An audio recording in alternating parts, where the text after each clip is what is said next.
농업, 농어촌, 탄소 중립 영상한 시리즈 우리가 함께 그린 지구. 안녕하세요. 그린 스토리텔러 아나운서 윤은지입니다.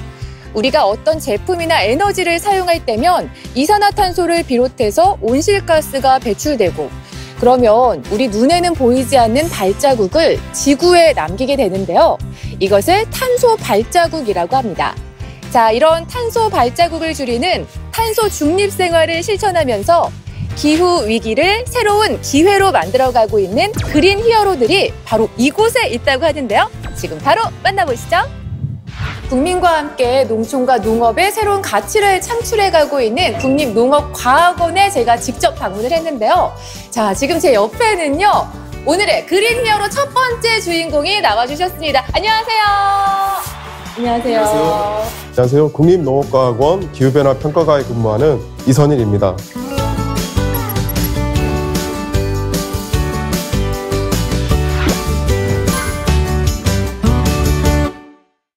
네, 박사님, 사실 제가요, 탄소 중립 시대를 위해서 앞장서고 계시는 우리 그린 히어로 분들을 만나러 왔어요. 그런데 아무리 생각해도 이 탄소 배출하고 이 농업하고 어떤 관련이 있을까? 이게 참 의아하거든요. 농업은 인류에 식량을 공급하는 가장 중요한 역할도 하지만 네. 식량을 생산하는 과정에서 일부 온실가스원이 만들어지고 배출이 되는 배출원으로 분류가 되고 있습니다. 이 온실가스라고 하면 이렇게 운전하는 뭐 석유나 뭐 석탄 이런 거가 탈 때 나오는 게 온실가스 아니었어요? 예, 많은 분들이 그렇게 생각합니다. 네. 하지만 농업에서 배출되는 온실가스는 저희가 이제 벼를 재배할 때 논에 퇴비 등의 유기물을 공급을 하는데요. 네. 물을 넣는 담수를 하기 때문에 산소 공급이 원활하지 않아서 이러한 유기물들이 토양 미생물에 의해 현미적인 분해를 통해서 온실가스인 메탄이 배출이 됩니다. 와, 농업에서 이런 가스들이 온실가스가 나온 거는 진짜 충격적인데 전혀 생각하지 못했거든요. 농업뿐만 아니라 네.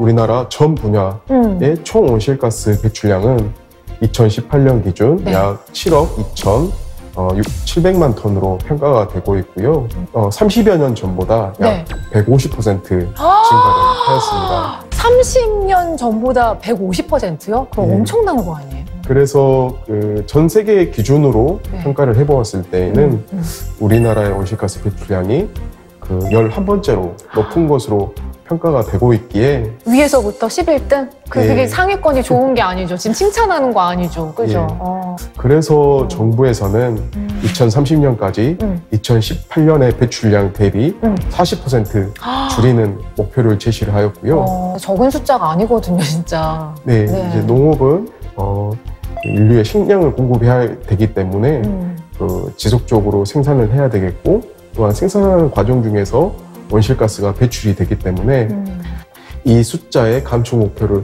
달성하기 위해서는 현실적으로 상당히 많은 어려움이 있는 게 사실입니다. 따라서 온실가스를 줄일 수 있는 감축 기술을 개발하고 이 중 가장 대표적인 게 저탄소 농업 기술이 되겠습니다. 저탄소 농업 기술. 이게 직관적으로 딱 느낌이 오네요. 탄소를 조금 배출하는 농업 기술. 뭐 그런 뜻일까요? 농산물을 생산하기 위해 투입되는 비료나 에너지를 줄이거나 또한 생산하는 과정 중에 배출되는 온실가스를 줄이는 영농 활동 기술을 뜻하고요. 네. 지속적으로 개발하고 농가 현장에 보급하기 위해 다양한 그리고 보급을 확산하기 위한 여러 방법들을 지속적으로 연구를 하고 있습니다. 와, 이게 지금 우리 그린 히어로 박사님께서 지금 다 하고 계신 일이라는 말씀이시잖아요. 그렇죠? 야, 너무 좋습니다. 사실 이런 연구들도 중요하지만요. 무엇보다 중요한 게 이런 좋은 기술들을 농가에서 실제로 이제 이용을 하시고 접목해서 사용하시는 게 또 중요할 것 같아요. 네, 맞습니다. 그래서 그런 노력들을 저희 연구원분들도 하고 있고요. 네. 그뿐만 아니라 바로 이런 분들이 필요합니다. 이런 분들이? 바로 이런 분들이 필요합니다. 이런 분들이 혹시 그분이실까요? 저희가 궁금해하는 두 번째 히어로 분이 나와 계신가? 네, 불러보도록 하겠습니다. 나와주세요. 히어로, 그린 히어로. 반갑습니다. 안녕하세요. 안녕하세요. 네, 누구신지 소개 부탁드릴게요. 저는 한국농업기술진흥원에서 기후변화 대응과 관련된 탄소 감축 업무를 하는 이길재라고 합니다.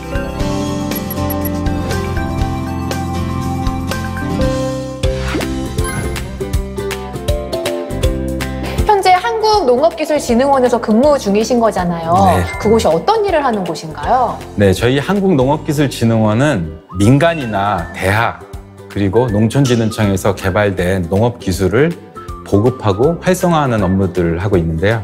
그 아까 말씀해 주셨던 저탄소 농업기술이라는 것을 민간에 보급을 하고 그걸 확산하는 업무를 하고 있습니다. 네. 그러니까 박사님이 만들어 주시면 그 기술을 팀장님께서 예. 실제로다가 이제 그렇죠. 농가분들께 그렇죠. 중요한 역할을 하고 계십니다. 그러면은 감축 사업이라고 하셨잖아요. 네, 어떤 네. 감축 사업? 네.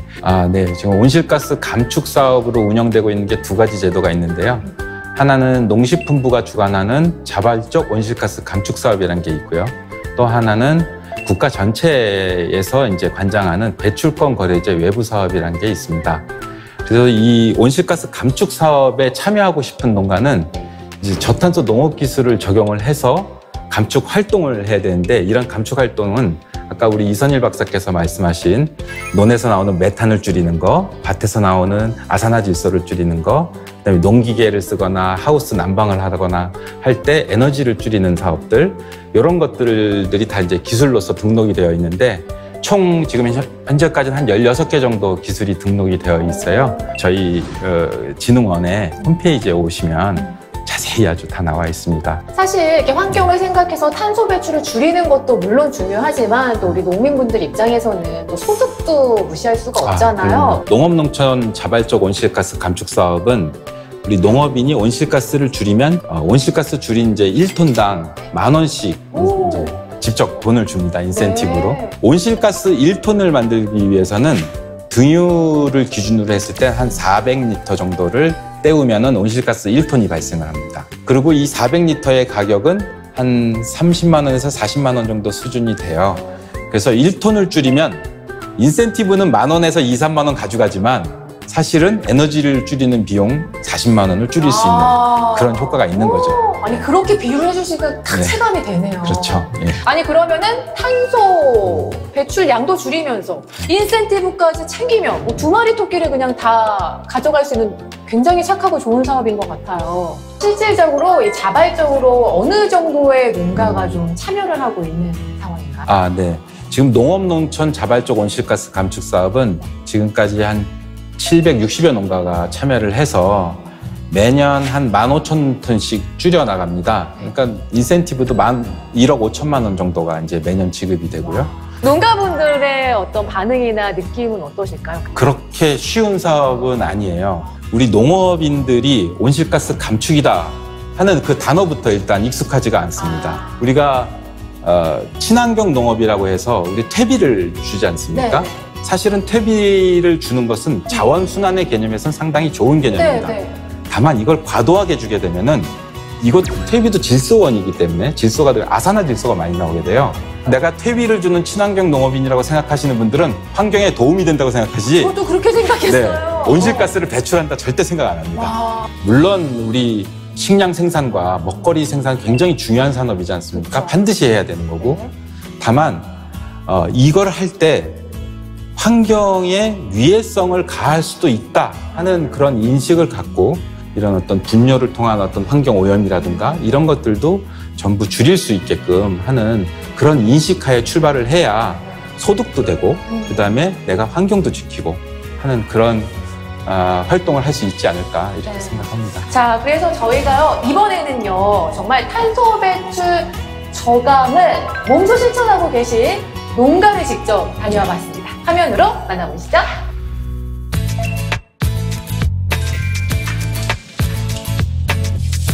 안녕하십니까. 우듬지 팜의 김호연입니다. 저희 우듬지 팜은 35,000평 정도를 1년 연중 내내 토마토를 생산하고 있습니다. 경유 석유를 통해서 이제 화석연료를 통해서 난방을 하게 되면 연간 약 4억 정도 비용이 발생을 합니다.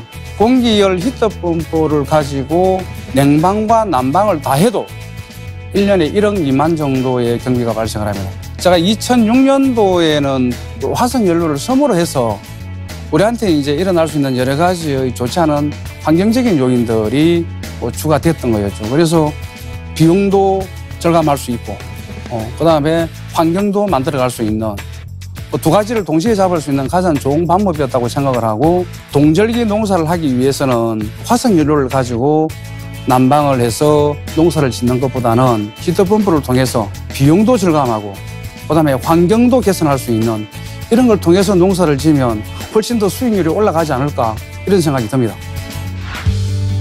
네, 이렇게 해서 오늘의 마지막 세 번째 그린 히어로까지 화면으로 만나보셨는데요. 아니, 팀장님, 화면을 보니까요. 이 공기열 히트 펌프가 어떤 원리로 이렇게 작동이 되는 건지 좀 궁금해요. 기존의 방식으로 하면은 이제 그냥 경유라든가 등유 보일러를 써서 이제 따뜻하게 하지 않습니까? 근데 공기열 히트 펌프라는 거는 이 에너지를 화석연료에서 갖고 오는 게 아니고, 공기열 히트 펌프는 공기에서 갖고 오고, 지열 히트 펌프는 땅속에서 갖고 오고, 지하수 히트 펌프는 지하수에서 물에서 갖고 오고 해서 남의 에너지를 끌어와서 내 난방에 사용을 하는 것이라서 화석연료를 쓸 때보다 보통 2배에서 3배 정도 효율이 훨씬 더 좋아집니다. 자, 그럼 마지막으로 우리 그린 히어로로서 기후위기를 극복할 목표, 앞으로 어떻게 하겠다, 계획이 있으신가요? 농업은 식량 안보와도 연계되어 있기 때문에 탄소 중립을 달성하기 위해서 무작정 없앨 수는 없고, 그 환경성을 전부 고려한 이런 능동적인 대처가 필요하겠고, 그런 부분에 대해 연구와 고민을 할 계획입니다. 특히나 우리 농업이라는 것이 온실가스 배출만 하는 곳이 아니고, 농경지 토양을 통해서 탄소를 저장을 할 수 있고, 그 다음에 축산 분뇨나 그런 환경 폐기물, 기존에는 환경 폐기물이었던 것을 에너지원으로 바꿔서 연료로 사용함으로 인해서, 그 다음에 이 에너지 소스로도 바라볼 수 있는 자원순환의 개념으로 우리 농업을 쳐다볼 수 있는 그런 계기가 될 것이라고 믿습니다. 네, 이렇게 해서 오늘은요, 기후 위기를 기회로 만들어 나가고 있는 세 분의 그린 히어로들을 만나봤습니다. 한 사람, 한 농가, 한 기업, 또 그리고 국가까지 정말 각자의 자리에서 이 온실가스를 줄이려는 노력들이 얼마나 중요한지 느낄 수가 있었고요. 또 거대한 기후변화 앞에서 불안함과 위기감은 크지만 함께 공감하고 또 나아간다면 이 위기를 새로운 기회로 바꿀 수 있을 거라는 확신이 들었습니다. 자, 그럼 저희는 여기서 이만 인사드리도록 할게요. 시청해주셔서 고맙습니다.